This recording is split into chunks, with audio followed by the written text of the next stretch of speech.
ठीक है भाई, तो ये इफ्स एंड बट्स के साथ, लेकिन और ये फैक्ट है वैसे प्रिया जी, 75 बेसिस पॉइंट्स का तगड़ा हाइक, बैक टू बैक दूसरी पॉलिसी इस क्वांटम का रेट हाइक, फिर भी बाजार उसे रिलीफ रैली के तौर पे देखता है।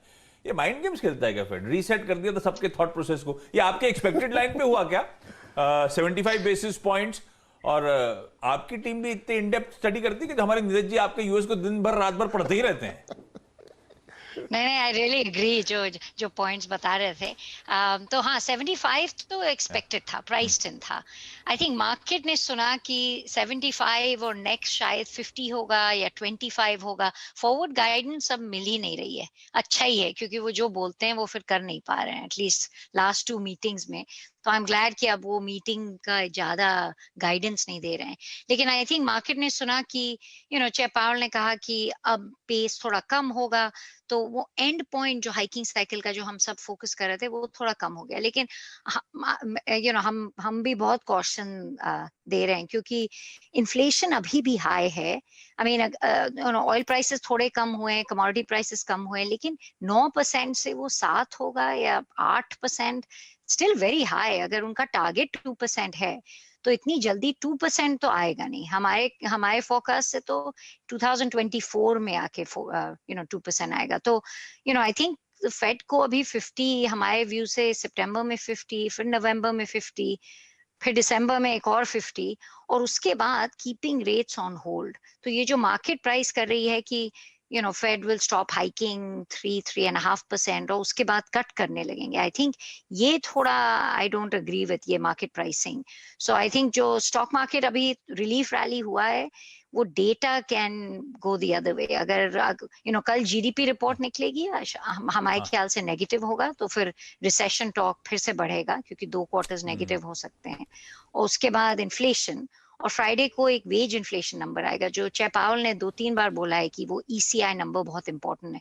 वो भी अगर हाई निकले, जो हमारे ख्याल से हाई होगा, तो देन आई थिंक ये जो fade is about to stop hiking, ये जो narrative market आज was trying to pick up on, I think वो फिर से कम हो जाएगा। फिर से घबराहट आ जाएगी कि फेड will overdo it, या take rates into a recession, hiking into a recession। ये जो nervousness थी risk assets में, I think ये वापस आ जाएगी। सब डेटा पे डिपेंडेंट है।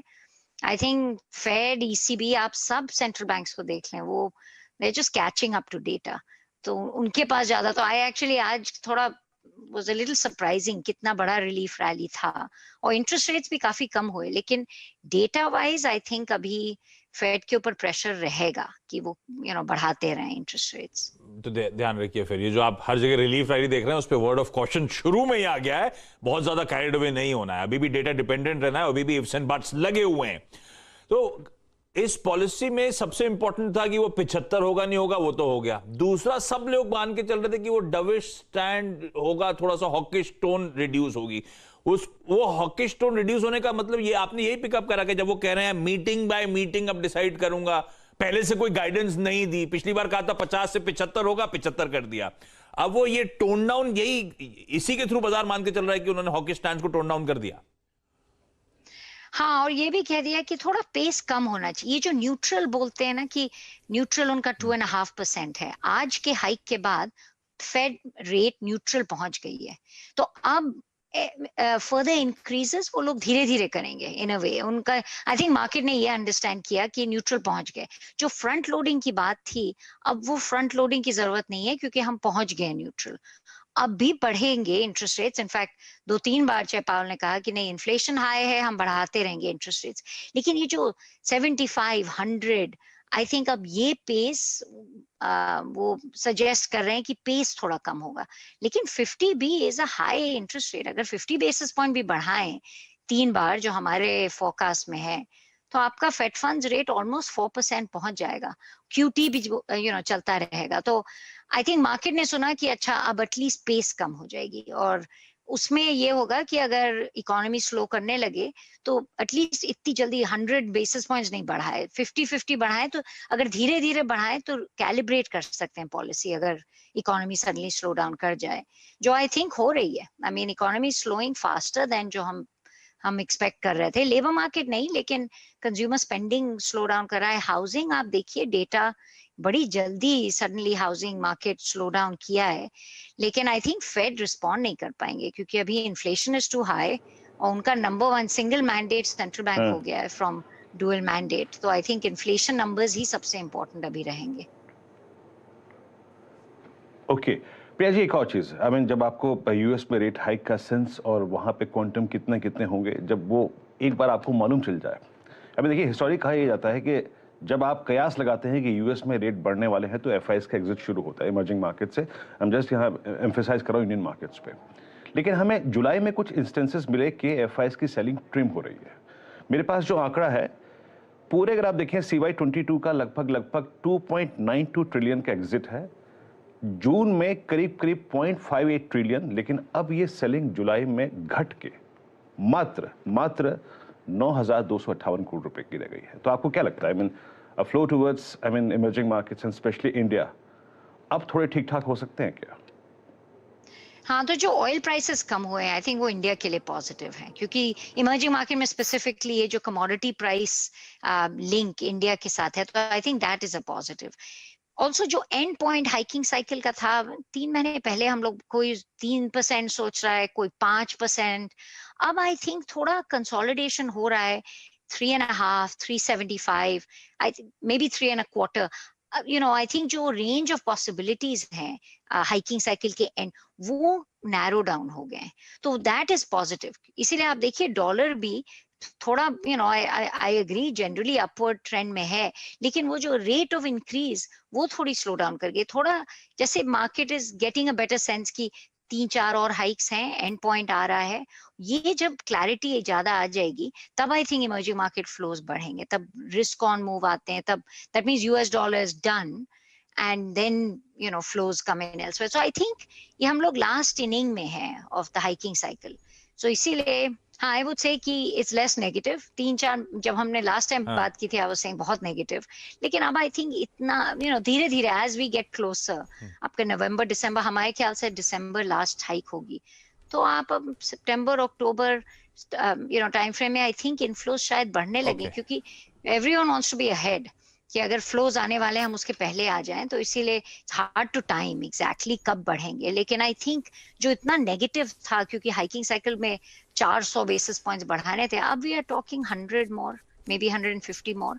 सो हाँ, आई वुड अग्री कि आई थिंक अब इतना नेगेटिव सेंटिमेंट नहीं होना चाहिए। और आई थिंक ऑयल प्राइसेस आप देखिए इंडिया के लिए स्पेसिफिकली, क्योंकि वो फिर पॉजिटिव होगा अगर ऑयल प्राइसेस होपफुली कम होते रहे या एटलीस्ट और बढ़े नहीं। ठीक बात। अच्छा, सो आई थिंक देन और इंडिया बेनिफिट करेंगे। ठीक है, अब इसमें आगे क्या होगा तो फिर जब फेड ही नहीं बता पा रहा, वो कह रहा है डेटा डिपेंडेंट ही रहूंगा, अब तो गाइडेंस भी नहीं दे रहा, तो उस पर आप ज्यादा नहीं चर्चा करते। एक चीज इंटरेस्टिंग दिखाता हूं आपको, वो क्या है, डोनाल्ड ट्रंप साहब वापस वॉशिंगटन लौटे हैं और कल उन्होंने हिंट ड्रॉप कर दिया कि वो 2024 रन की तैयारी में है। वो जो हिंट ड्रॉप कर, प्रोड्यूसर सुनाइए जरा। I always say I ran the first time and I won. Then I ran a second time and I did much better. We got millions and millions more votes. And you know what? That's going to be a story for a long time. What a disgrace it was. But we may just have to do it again. We have to straighten out our country. मैं miss कर रहा था, है ना? जोश high है। अरे भाई साहब, ये प्रिया जी हमारे लिए तो बहुत अच्छा टीवी है, पर ये वापस आ रहे हैं क्या? आ जाएंगे क्या अगर आए तो, रन करा तो? आई थिंक अभी मिड टर्म्स में तो डेमोक्रेट्स हाउस एंड सेनेट शायद दोनों लूज करेंगे। ना, तो नेक्स्ट 2 इयर्स, 2024 डोनाल्ड ट्रंप अगर रन करे तो जीतेंगे नहीं जीतेंगे, हाँ या ना? अगर run, I mean I think Republican जो भी रन करेंगे वो जीतेंगे। ट्रम्प आई थिंक Jan 6 के बाद आई डोंट नो, लेकिन शायद ये I think Democrats have done badly. Inflation है, रिसेशन होगा शायद अगले साल, तो आई थिंक अगर रन करेंगे अनफॉर्चुनेटली शायद जीतेंगे।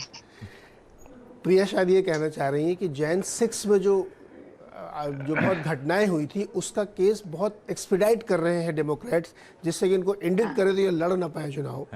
लेकिन आज का इंडेक्स अगर आप देखें, आज चुनाव लड़ जाए तो बाइडेन साहब बुरी तरह हारेंगे और ट्रंप साहब जीत जाएंगे। अब 24 में क्या सिचुएशन बनती है अलग बात है, इसीलिए Jan 6 की रोज हियरिंग करके उनको फंसाना चाहते हैं कि इनको डिस्क्वालीफाई किया जा सके। ट्रम्प साहब इतने पॉपुलर आज भी हैं। और प्रिया अनफॉर्चुनेटली कह रही है क्योंकि डेमोक्रेट्स की समर्थक होंगी।